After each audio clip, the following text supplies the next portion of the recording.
What's up, everyone? How's it going? Interim Double May here, and big apologies for the lack of uploads. This has been a very chaotic week for me for multiple reasons. I'm not here to sell a soft story, nothing. Basically, got to move everything. I'll start a second job because I need more money. But I really want to focus on YouTube, so let's get started. We're talking about UFC 313, some picks. So, first thing we're gonna talk about is Marlon Santos. Like I've been saying for a long time, I like Marlon Santos. I thought he was really cool on The Ultimate Fighter. Granted, I'm not like MMA guru and thought he was gonna win it from the start, but when I saw him on the come up, I was like, oh yeah, bro, it's pretty cool. I thought he was young, but hey man, who cares? He won. He was fighting Francis Marshall. Pretty decent record, 8-2, coming off a win. He's moving down a weight class though, so that's interesting. But I have to go with Marlon Santos. His performance in The Ultimate Fighter was nothing but incredible.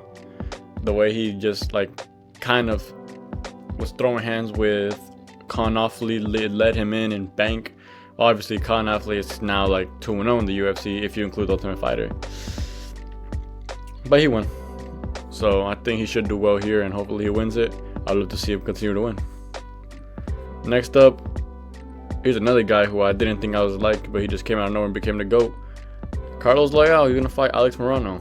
And this one's very, very easy to, try to predict here.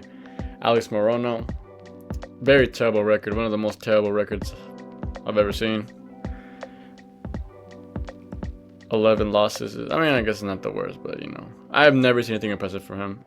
I think he's coming off a loss. And then Carlos Loyal, well, he's kind of up. Maybe I should stop talking trash. He's 5 losses away from catching up to bro. But in his last fight against Pereira, I can't pronounce his name, but where he got robbed, he looked incredible. A lot of people, including me, thought he won, and the judges said nah, gang. So in all theories, he should beat the little gatekeeper Alex Morono in a very exciting matchup. Hopefully, he gets it done. And then next up, we have Bruno Pereira versus Armen Petrosyan. Be sure this is the same Armen Petrosyan who got double back-fisted KO'd by what's his name? Shara Bullet. So I expect him to go down here too. Bruno Pereira is very powerful. We've seen him get some of the craziest knockouts ever. He literally killed RoboCop before Jared Gordon did. And to be fair, he kind of just gave up in the Jared Gordon fight. He got so tired he just gave up. I guess he just got beat. Is the best way to put it, beat on. But here, I think he's gonna just be so powerful, Bruno Pereira. I think he's gonna go out there and just get a nice and exciting finish, getting these early prelims closed out very early. Hopefully, man, something awesome. A lot of these prelims look amazing, so pretty happy about it because now I have a lot of stuff to talk about. Sometimes I only have 3, but I digress. Then we have Joshua Van versus Rai Teixeira. Pretty low-key interesting matchup in the flyweight division. Joshua Van, 12-2. Rai Teixeira, 10-0 from Japan. A lot of these flyweights from Japan are really good. I think he has everything he's gonna need to win this fight against Joshua Van, and I'm gonna put my money on Rai Teixeira simply on the fact that Joshua Van is kind of chinny. I think I've seen him get hurt and badly in his two of his last 3. At flyweight, it's not what you want to see, so I think Ray should take it. Now we reach some more notable names. Chris Blades. Very weird. He's number 5 in the world or something like that. Taking on a debuter, Riverdad Kuniev. Guy looks obviously in shape. Looks ready to fight for the world title, you feel me? So let's get him there as soon as possible. The peak physique of a man against the one and only Curtis Blades. Curtis Blades only has 5 losses. That's kind of crazy. Pavlovich, Francis, Derek Lewis, Tom, and maybe the first one was one I didn't know about. Against someone who you can't even see his last fight because he only has 2 pro fights. That's insane. If Curtis lose this fight, it might be time to retire, man. You can't be losing to these guys like that. So I'm going Curtis. Hopefully he just shows there's levels and why you should not have a 2-0 guy versus a 23-0 guy. No, sir.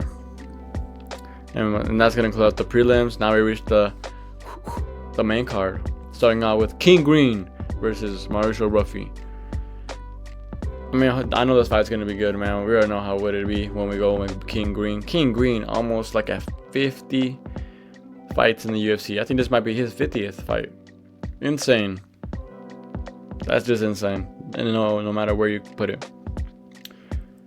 But Mauricio Ruffy is dangerous. He's such a heavy favorite. I don't know if he's the biggest betting favorite of the night. I wouldn't be surprised. But yeah, you gotta go with Mauricio Ruffy, bro. We haven't seen Bobby Green in creeping up on a year, but still, like maybe like 9 months. And yeah, he's taking time to heal. He got his arm broke and he got choked out. So I don't know if it was like the worst time off, and maybe just because of his whatever happened to his arm. But Mauricio Ruffy, how many times has he been in there? Only been in there one time, and he didn't look that good against Lon Top, even though he did have some flashy moments. But yeah, I still gotta go with Mauricio Ruffy. He's just so young and so strong. It's hard to pick against him. Then we got Amanda Lemos versus Yasmin Luciendo. Don't care, simply put. And just because Amanda Lemos lost to Val Rosas Jr. last time out, I'm gonna say Yasmin Luciendo is gonna get it done. Simple as that. Ooh, feature fight: Jalen Turner versus Ignacio Bahabundes. Now this is gonna be awesome. Jalen Turner, at least on what it says here on the UFC website, is a slight underdog, and Ignacio Bahabundes coming as the favorite. I think that's how it should be. Ignacio was looking really, really good in his last couple fights. Insane striking, even being touted as the best striker by the one and only, like hands like Canelo, Belal Muhammad. But this is his first big test up. Like, you know, we've seen him fight El Toro Manuel. You know, probably like this last like big test who wasn't really that, you know, credentialed. But now number 13th, the guy who's been in there against Moicano, Hooker, Gamera, all these names at the top. Starting to see where experience, you know, takes you places, or where just being better wins. But as far as what I think, oh man, bro, I like both of these guys so much. No homo. Ignacio has grown on me tremendously. I love his fighting style, and he's a super cool guy. I follow him on Instagram, and things he likes are pretty funny. But I feel for Jalen Turner. He just trying to get in there. I'm gonna pick Jalen Turner. I think he's just gonna be the faster and stronger of the two. Like we both know that both of them can crack, but I feel like Jalen's probably gonna have more pop to his punches opposed to Ignacio. But I could very easily see him, you know, the way around. Lastly, I guess not lastly, co-main event: Gaethje versus Fiziev. You know, it's supposed to be Hooker, but now that fight's gone forever. We're not gonna see that fight again. Unless I don't know. I'm just gonna say it's not gonna happen. No way it happens. It's kind of scary just because Fiziev is just chilling. That's the best way I can put it. He took no strain on his body. He's ready. Been taking all this time to get ready. Aching for a fight. Justin's looking back to get in there, looking violent. And if they're both about to crash, it's gonna be who's like more prepared, who's better prepared for the whiplash. You know, Gaethje was just knocked out cold a year ago. Fiziev hasn't been there in like 2 years, and I'm feeling if they just go into the firefight, Fiziev might just come out on top. But I love Gaethje. He's my favorite fighter. Like one of my favorite fighters. Met him, super cool. He's my man in UFC 5 lightweight division. So I'm gonna go for Gaethje. Hopefully he wins, but a little bit scared for him. And then lastly, we reached the main event: Alex Pereira versus Ankalaev. Oof, man. Now this is a fight.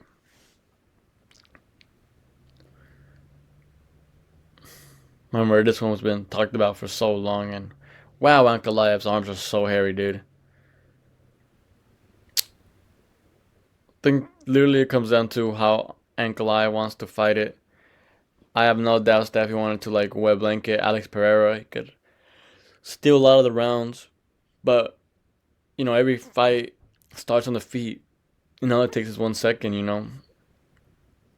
I feel like eventually Alex is just gonna be so ready for the takedowns that he'll start like getting around them, countering them, stuffing them down, and that's gonna force Ankalaev to strike with him, and you don't want to do that with Alex Pereira. And I can't go against my big bro. That's big bro right there. So I'm gonna go Alex Pereira by knockout, second round. Hopefully this happens. I don't want to live in a world where Poatan isn't the champ. I feel like, for the most part, I don't know, cause like I feel like you reach a point when you're such a fan favorite, and you like. I'm talking about myself, or like I'm not a fan favorite, but when I'm such a fan of Alex Pereira that like you see him fight these guys, you're like, ooh, but he could probably win if he just like gets there. Jamal Hill was a little bit scary, but you knew that if Alex connected, that was all it took. And when he did, boom. Yuri, we seen him beat him first time. I predicted that he would beat him again, even easier. He did. So that wasn't that bad. Khalil Roundtree, literally saying he's just gonna strike with him. It was a fun fight, but Poatan was gonna take that all day. But here, this one is scary, man, because this guy is really, really that good. You got this, Poatan. I'm rooting for him to win. So yeah, that's gonna be it for the video, you guys. If you guys liked it, let me know.